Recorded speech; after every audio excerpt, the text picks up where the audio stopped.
What if I told you a hotel manager's single arrogant bet destroyed not only his career, but his entire reputation across the luxury industry?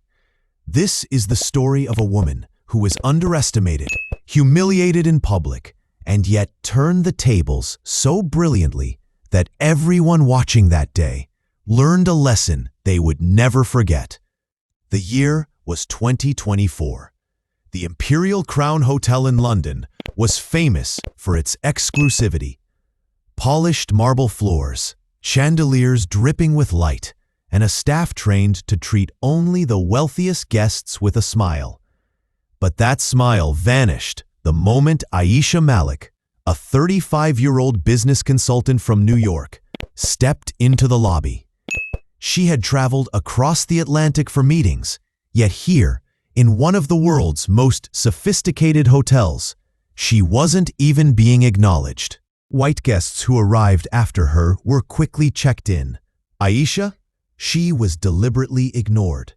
Finally, the manager, Richard Collins, approached with a smirk. "Ma'am, our rooms start at £1,000 a night. Perhaps this isn't the right hotel for you." Laughter rippled among a few guests.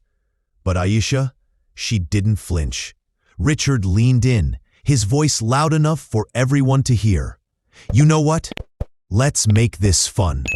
If you can pay cash for our cheapest room, £400, I'll personally give you the presidential suite for free." The crowd shifted uncomfortably. They knew it wasn't hospitality. It was humiliation.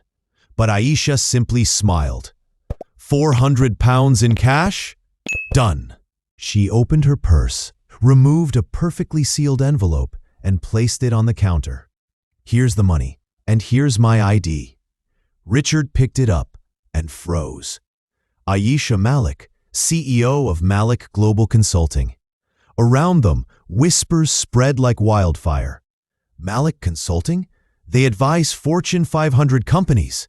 Wait, I've read about her in Forbes. Richard's arrogant grin collapsed. Before he could react, the elevator opened. Out stepped Omar Farouk, one of London's most recognized civil rights attorneys. His eyes lit up when he saw Aisha. "Aisha Malik, what an honor. Didn't expect to see you here."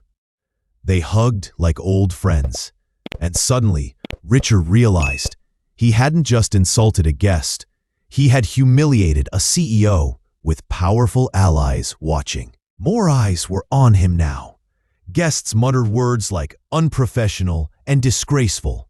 But then the final nail in the coffin arrived. Through the revolving doors came Lady Catherine, regional director of the hotel group itself. A woman whose approval could make or break entire hotels. She spotted Aisha instantly. "My dear, what a wonderful surprise. Are you enjoying your stay?" Aisha's calm reply echoed across the lobby. "Not yet. Mr. Collins here made me a promise, but he doesn't seem willing to honor it." Lady Catherine turned slowly toward Richard, her stare sharp enough to slice through marble.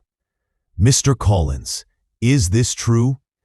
Richard stammered, beads of sweat dripping down his forehead. For 15 years, he had run hotels with arrogance disguised as standards. Now, in front of witnesses, his mask shattered. Guests shook their heads in disapproval. Even the staff avoided his gaze. Aisha remained perfectly calm.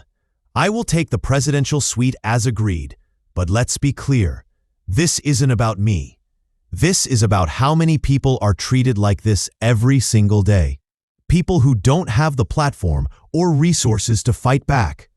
Silence fell across the lobby. Her words carried more weight than the chandeliers above. 6 months later, Aisha returned to the Imperial Crown Hotel. The lobby had changed. A golden plaque near the entrance now read, "Universal Dignity Policy. All guests are equal." The new manager, smiling warmly, greeted her. "Ms. Malik, welcome back. Your suite is ready." And Richard Collins? he was nowhere near the luxury hotel industry. Word had spread. The man who once mocked a guest in front of a crowd now worked behind the desk of a rundown roadside motel, ignored by the very people he once claimed to be protecting standards from. Richard thought he was humiliating a stranger. In reality, he destroyed his own career. Aisha didn't raise her voice. She didn't storm out. She let her power, her connections, and her intelligence speak louder than anger ever could. Because in the end, the greatest revenge against prejudice isn't rage, it's success. Have you ever been underestimated only to prove people wrong? Share your story in the comments below, because your silence today could be someone's inspiration tomorrow.